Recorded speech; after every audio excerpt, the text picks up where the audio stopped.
Hi, Scorpio, Sun and Rising. Welcome to your July 2024 Astro Update. It's Reina here.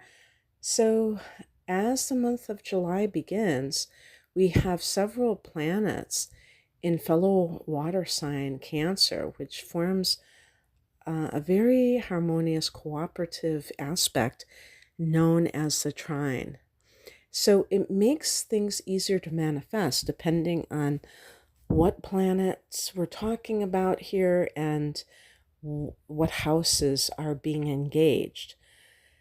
So, the planets in question are the Sun, Mercury, and Venus. And they're all in your ninth house, which is the house of freedom, the house of expansion. This is the God house, so there is a spiritual aspect, but long distance travel, academia, or, university level study and teaching, those are some of the themes. Publishing. And on the 2nd, Mercury goes into Leo, and we have these 10th house transits coming in. Now, I'm going to give you a brief preview of another transit that is going to result in you having an extended transit of a personal planet in the 10th house, and that is namely that Mars is going here later this year. I can't remember exactly when it will enter Leo, but it's going to be later this year, but it's going to go retrograde in December and remain in Leo even after it goes direct in February, I think until June of 2025 or something crazy like that. So know that career matters, especially as we get into 2025 for Scorpio, will really start to take shape and heat up for you in some way. And right now, though, Mercury is the first one to enter this domain. And Mercury here is all about communication, obviously. So some of you may be taking on that kind of role in your whatever it is that you're doing professionally. However, like teaching, for instance. But you might also be talking to authority figures. So almost like when Mercury goes into the 6th house and people are having interviews, you might be in between jobs looking for work and speaking to people that are going to be your supervisors or whatever, and they're the ones that are interviewing, or the corporate, the management, whatever you want to call it. But you may be speaking in some kind of a public arena for some reason. That's a possibility. On the same day, Neptune goes retrograde at 29 degrees, 56 minutes of Pisces, fellow water sign, but in the opposite direction in the 5th house of love and creativity. What can happen when we have this reality check? In your case, in the 5th house. Well, one thing that can happen is if you have been dating someone, you may find out something that really is disillusioning about this person that you had no idea. Now, this is not the commitment phase of a relationship. This is the 7th house is a relationship. The 5th house is dating, but it's love itself. And sometimes people are in love and maybe there's nothing they can do about it. Or even if they could commit to that person, it's too early to do so, but they are head over heels.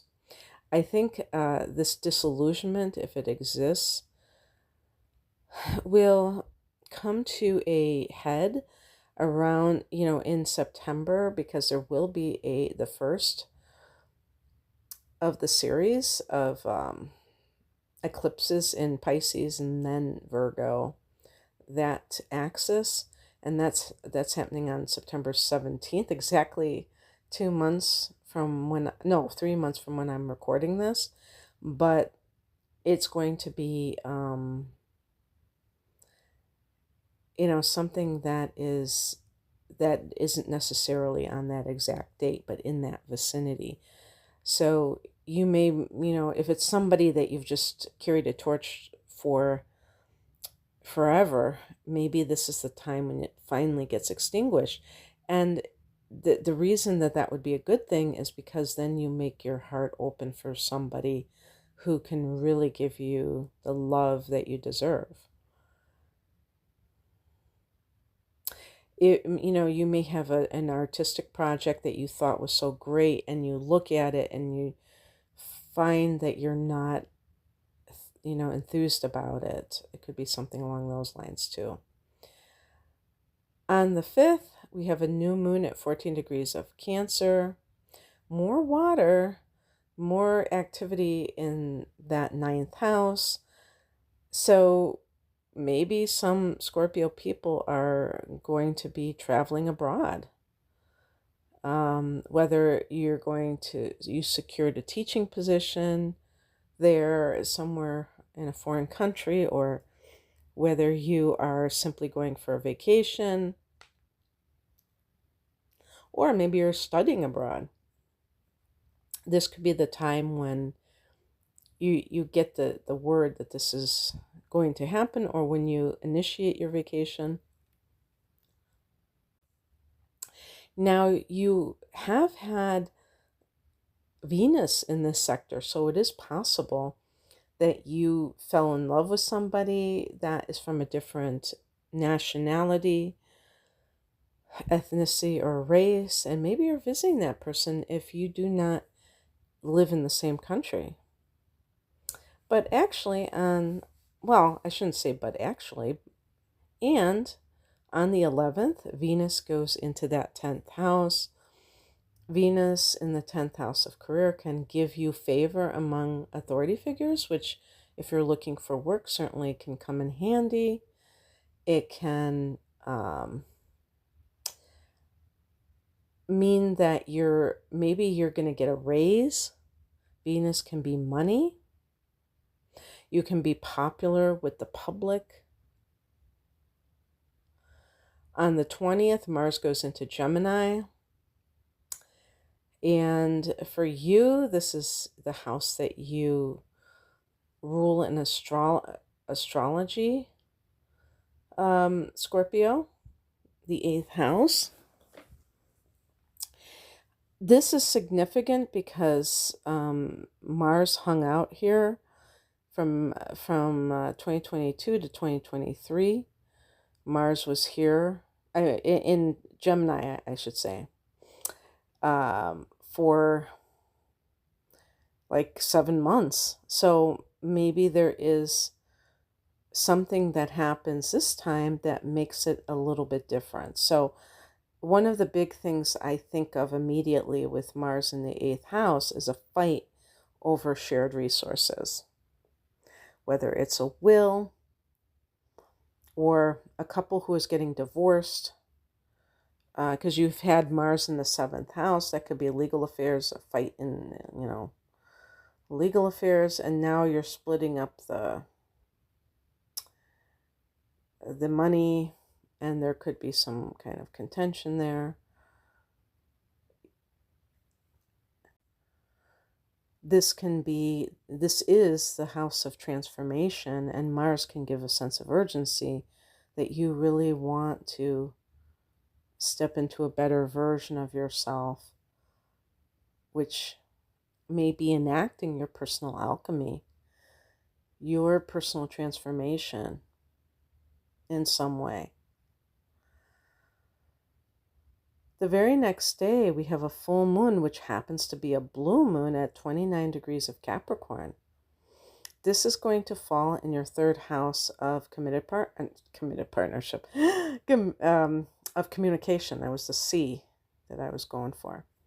So this is, there are 2 full moons in Capricorn.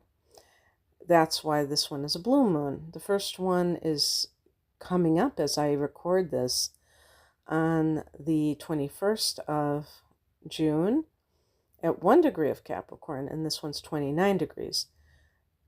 there's a much greater likelihood that this one will actually fall in your third house.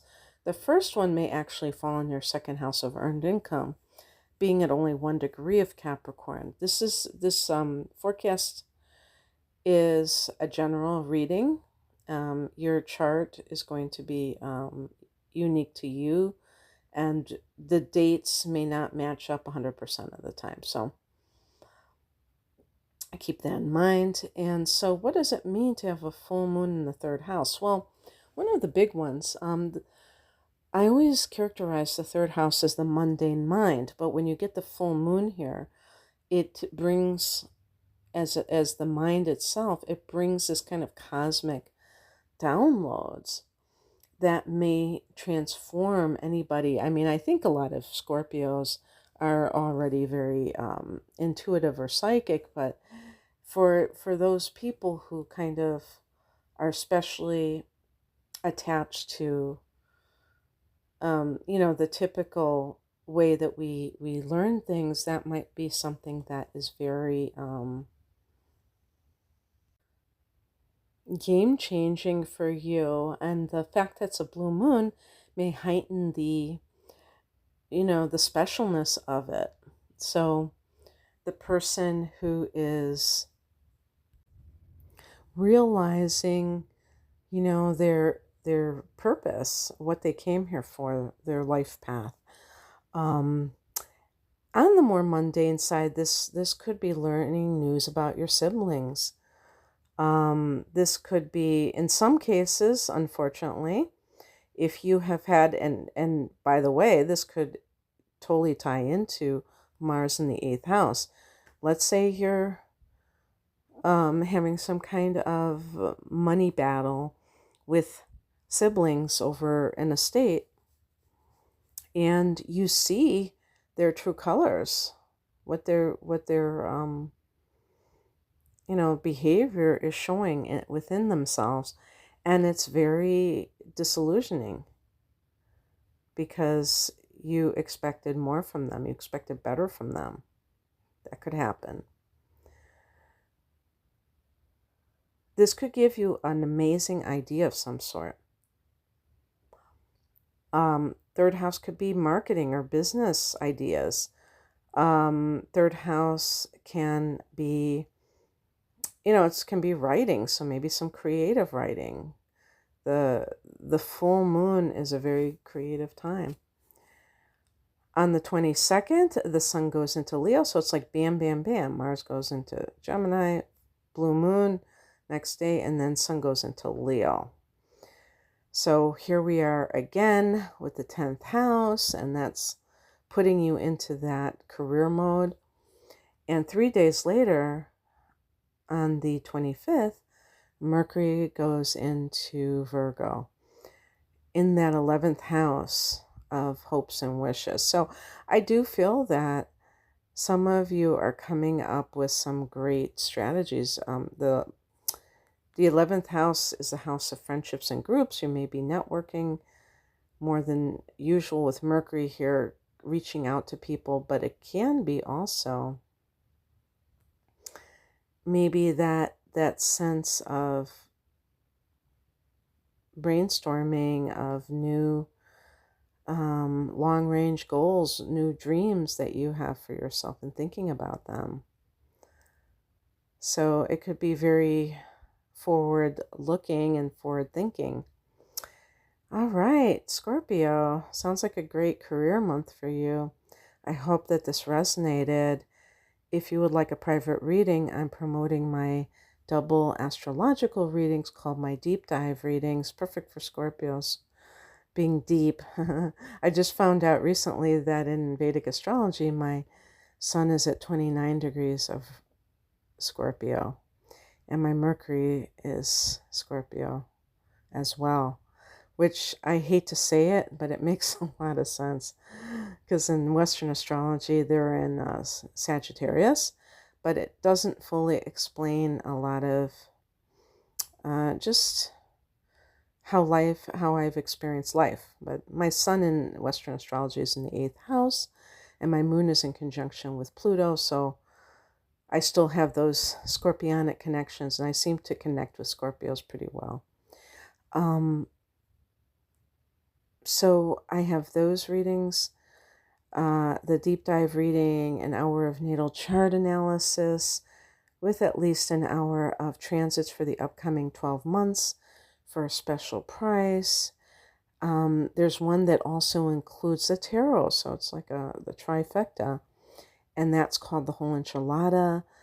And I have another one called Combo Platter, which is like a double reading, but one of them is a tarot reading, and I have single readings with all of those, plus life path, career, money. That's one type of reading, and love, and looking at your child's chart. So you can find out more information at the link below. Thank you for listening. Bye.